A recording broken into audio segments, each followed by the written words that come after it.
Hey everybody, this is Pastor Steve. Welcome to day 19 of 4 weeks in the Word. Hope it's going great for you.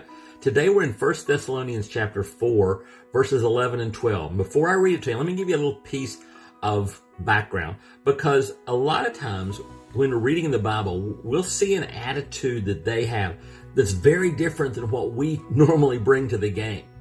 Now listen to this. Like I said, 1 Thessalonians 4, verses 11 and 12. It says, "Make it your goal to live a quiet life, minding your own business and working with your hands, just as we instructed you before. Then people who are not believers will respect the way you live, and you will not need to depend on others." Now that's backwards in our very loud society, because what's it say? It says that our job is, and you put it in the context of where they live, where persecution was normal, where they were an outcast group. He's saying, fly below the radar. Do things in such a way, live a quiet life and mind your own business. And the reason is, if we're causing a fuss and we're causing a ruckus, it draws attention away from Jesus.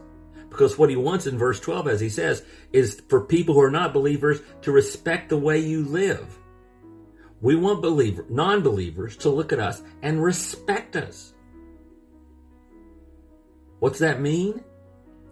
That means I'm supposed to live in a way that people look at how I live and say, that's a good way to live, and that they are looking through me to see Jesus.